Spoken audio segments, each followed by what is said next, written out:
Good evening. Welcome back. And thank you for coming.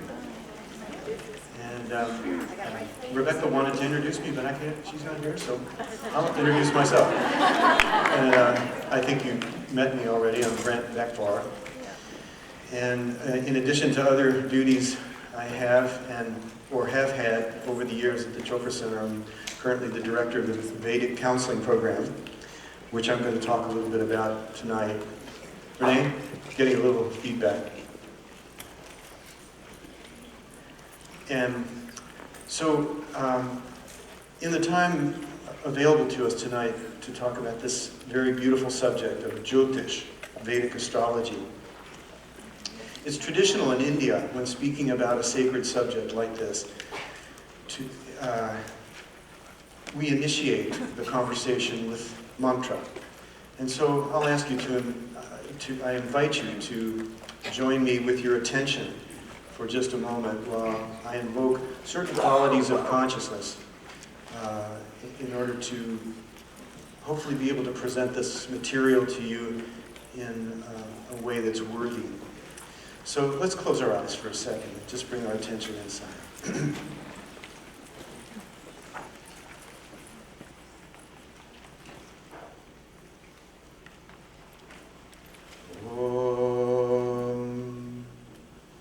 Ekadantaya vidmahe vakratundaya dhimahi tanudanti prachodayat Om Ganganapataye namaha Vagdevyaya cha vidmahe kamapradaya dhimahi tanudevi prachodayat Om Aim Shrim Hrim Saraswati Devye namaha Prabhakaraya vidmahe divakaraya dhimahi Tana surya prachodayat Om Sum suryaya namaha Om Shanti Shanti Shanti.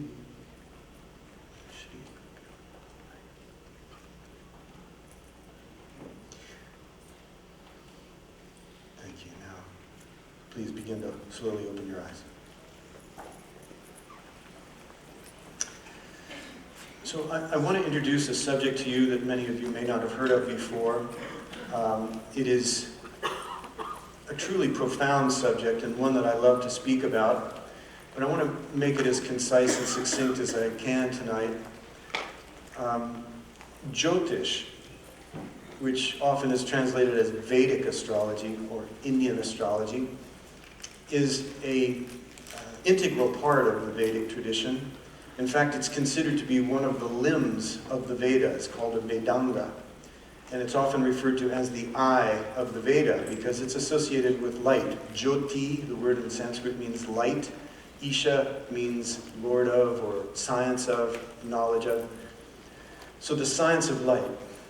And as the science of light, it refers not only to the study of the luminaries, the stars, the planets, and the celestial bodies, but also to the light of consciousness and our ability to understand and perceive.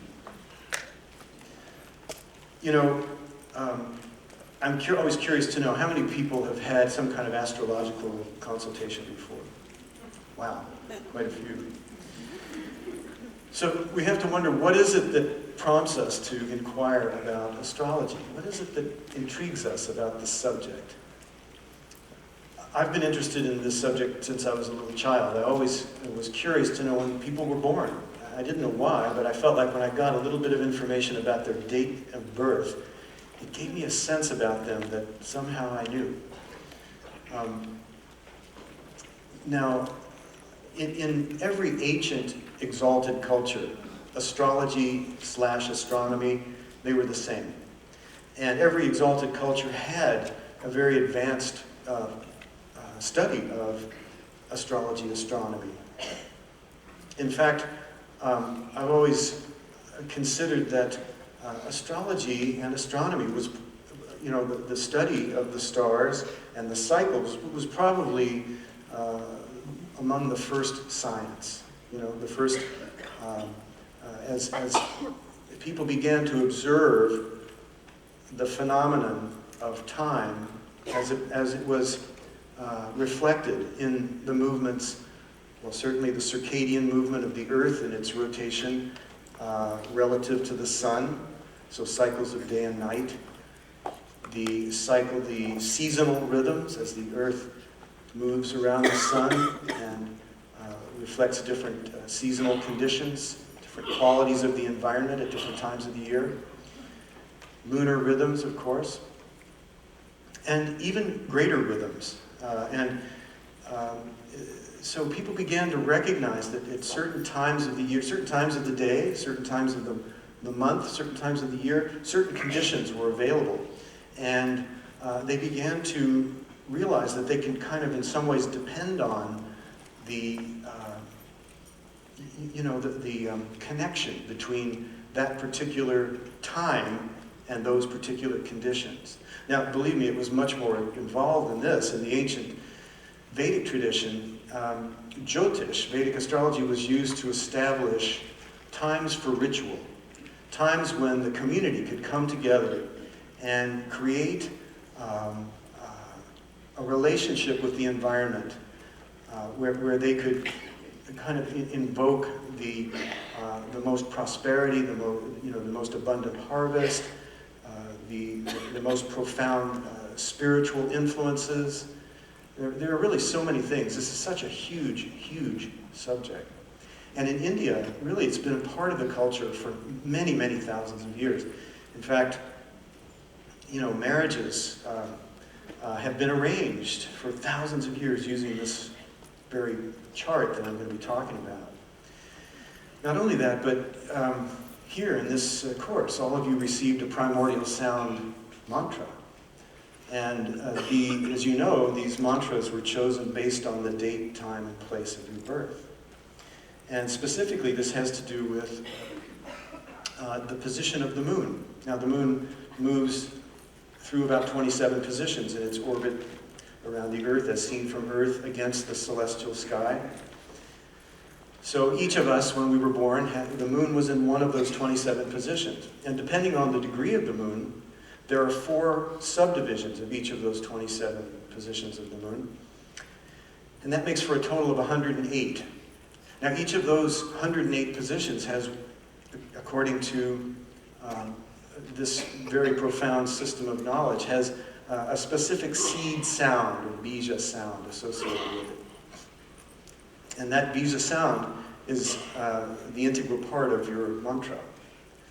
And so it's a familiar sound. It doesn't have a meaning, as you were told in the instruction by Roger, that there's no specific meaning, but it has a harmonic influence that is familiar to us. And it enables us, it's like a vehicle that we take to a place where we can let go, where we can restore that direct experience of the unmanifest. Also, the moon, position of the moon, as I'll try to explain in the Vedic chart, has a lot to do with a series of planetary periods that each of us will go through during our lifetimes. And these planetary periods are kind of like, I think of them as being the karmic environment of our lives at any given time. So each of us in this room right now are going through a very specific planetary period. Some are quite long. The Venus period is 20 years long. Some are shorter. The major period of the sun is only 6 years. I'm going to have a little more to say about that in a minute. I want to make clear that Vedic astrology, Jotish, is distinctly different from what we think of as astrology in the West. And just briefly, and forgive the slight technical part of this presentation, but Jotish is based and utilizes something called the sidereal zodiac. And the sidereal zodiac refers to the fixed constellations as we see them in the sky when we look up at the observable positions of the stars. And in fact, most astronomers use the sidereal zodiac. Western astrology, on the other hand, uses something called the tropical zodiac. And in the case of the Western system, the word tropical means movable. And it's movable in that it is determined not by the fixed constellations, but rather by the relative and changeable position of the sun. It's a solar-based or a seasonal astrology. That position of the sun every year, beginning on the vernal equinox, the first day of spring, begins that whole series of sun signs we hear about, beginning with Aries, March 21st to April 21st in the Western system. Now, the reason I'm mentioning this is that the sun signs in Western astrology do not actually any longer correspond to the constellations. Some of you may know about this. At one time, both systems were in alignment a little over 1,700 years ago.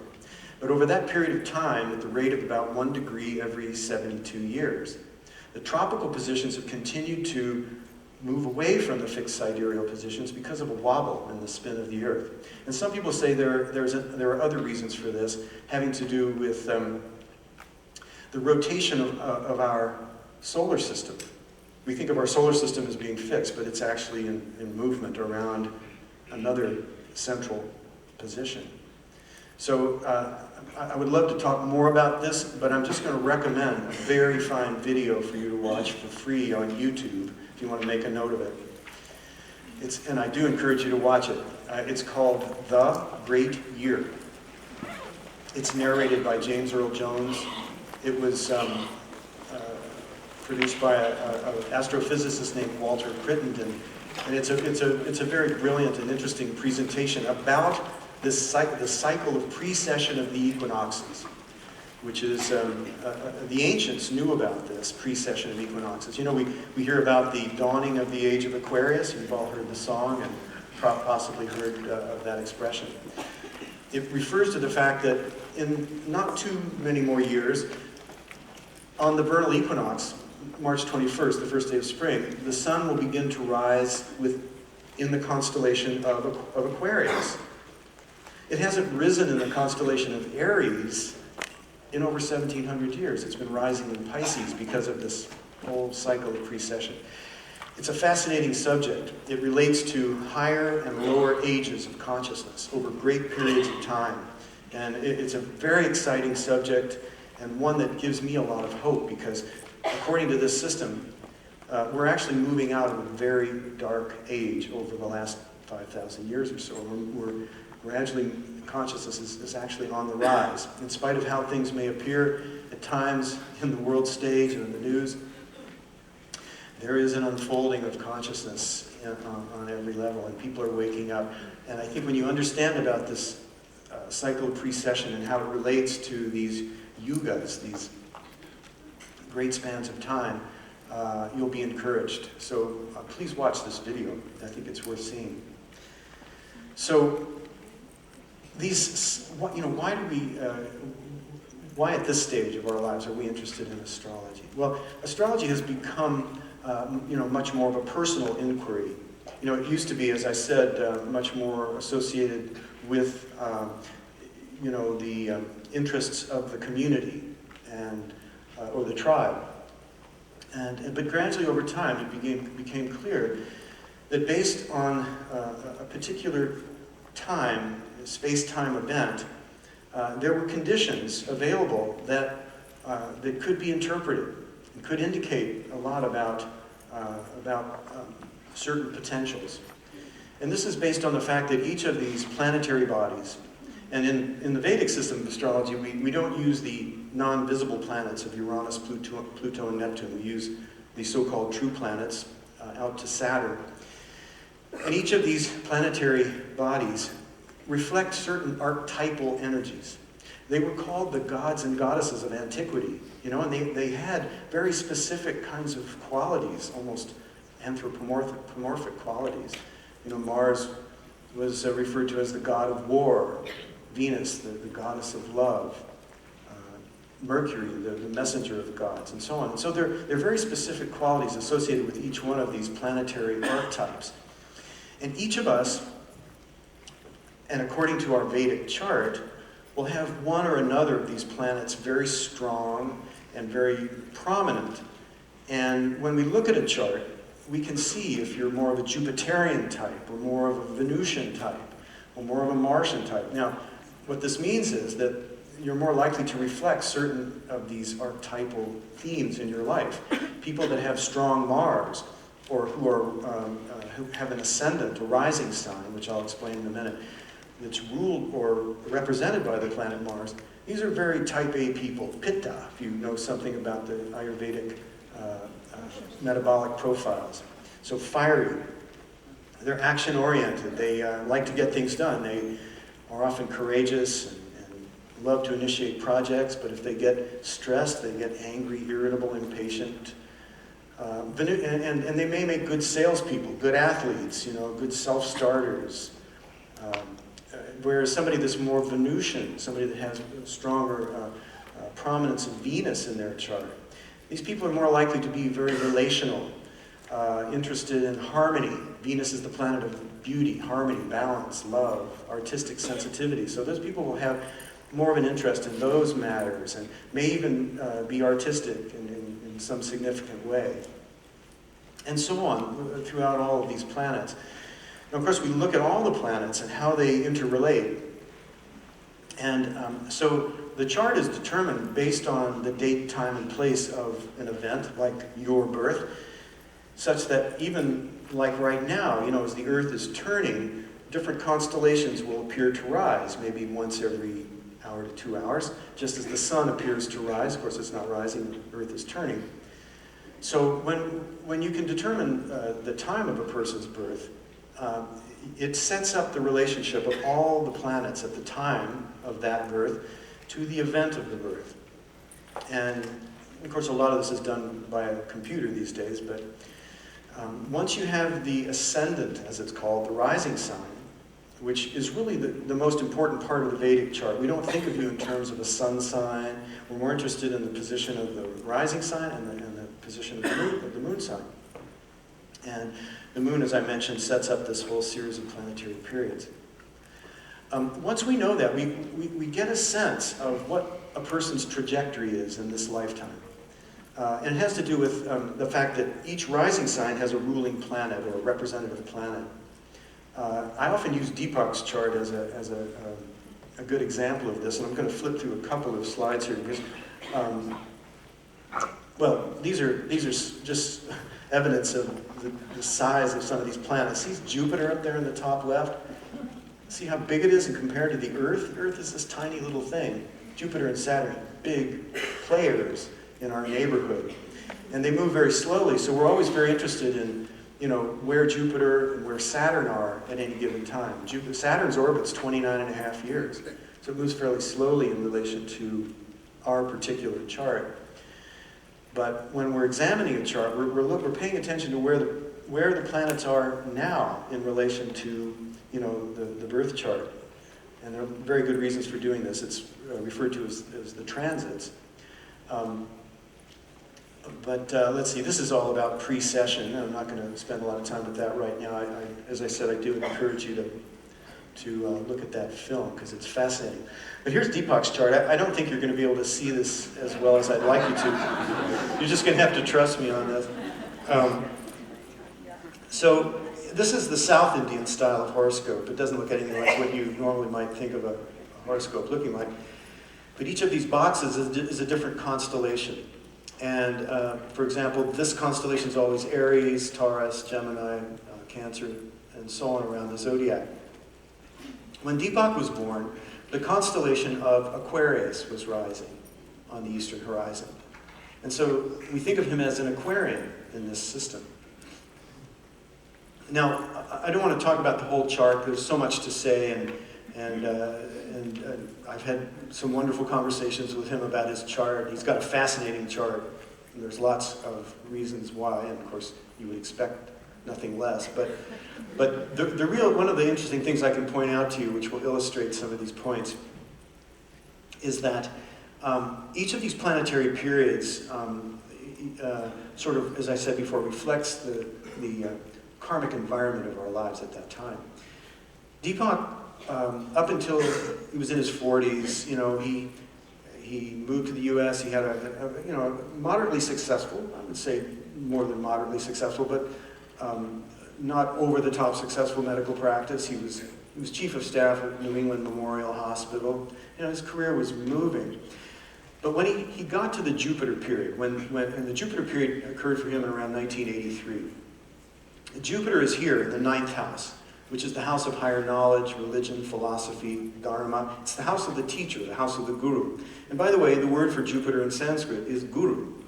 And guru means remover of ignorance. It's the planet, we say, which is the deliverer of grace and the planet that draws us toward consciousness.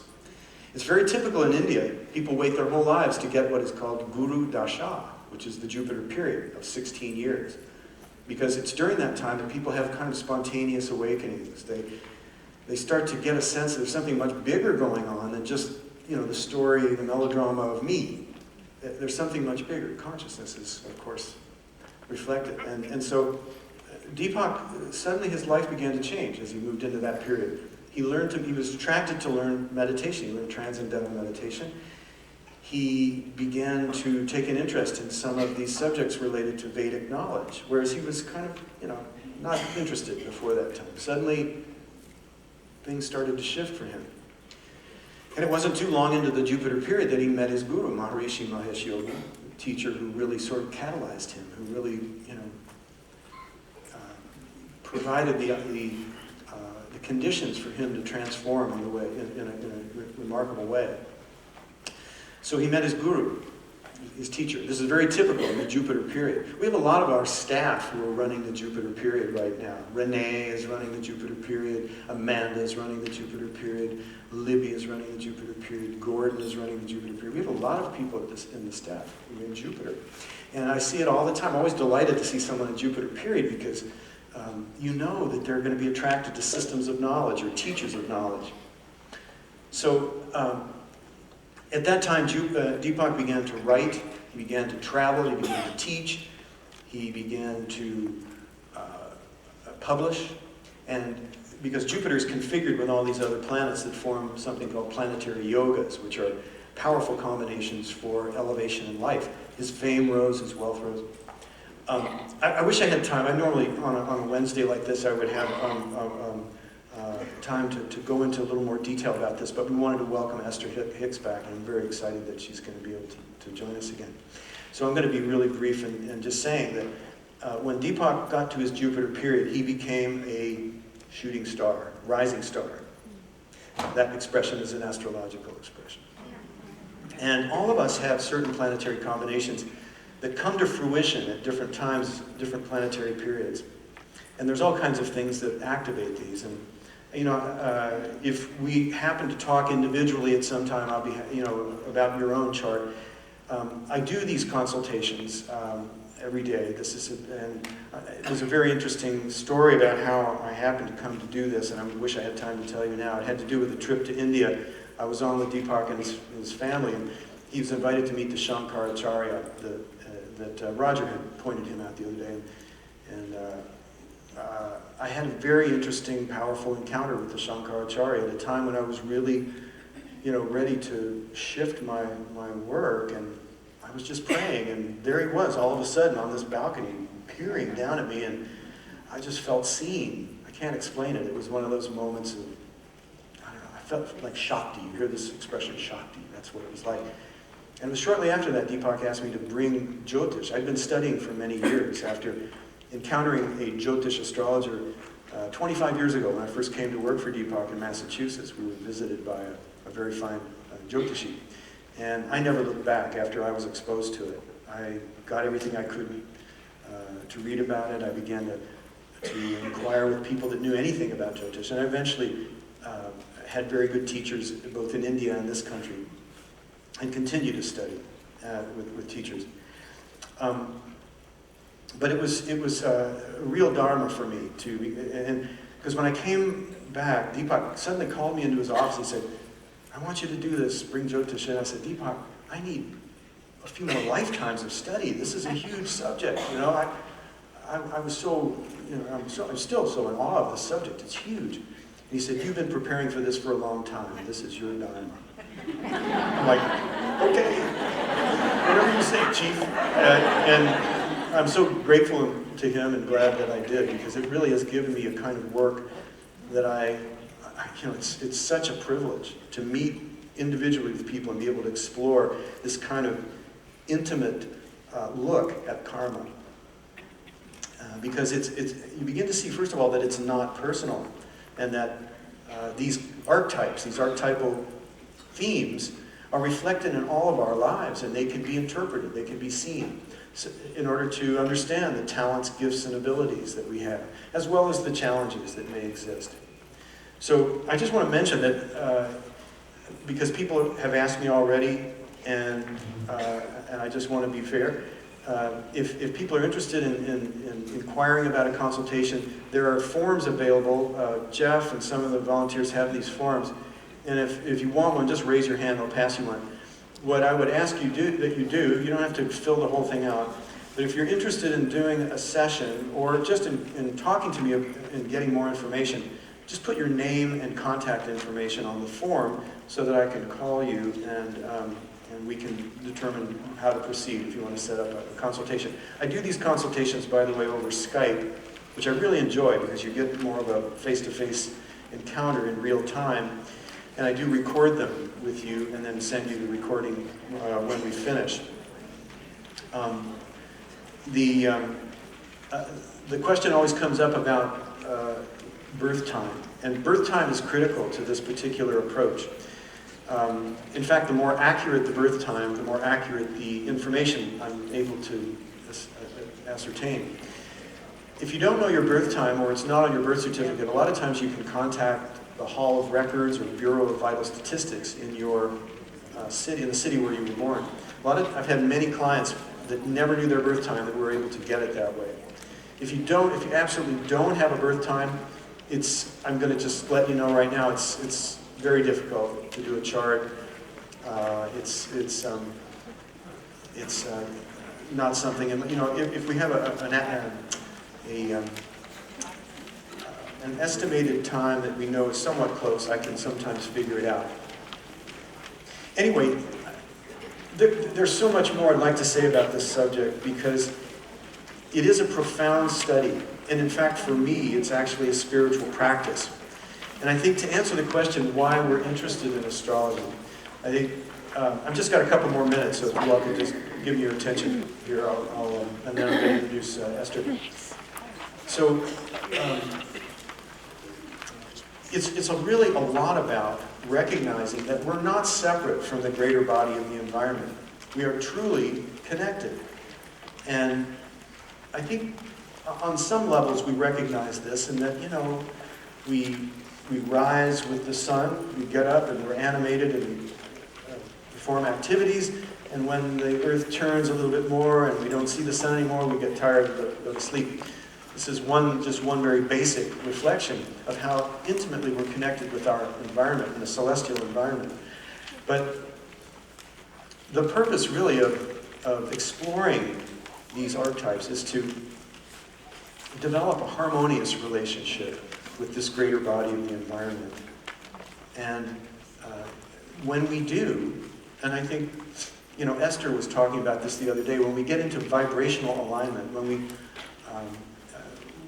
we're entrained and in tune with certain forces that would support us in nature, we have more success, more joy, more creativity, more fulfillment on every level.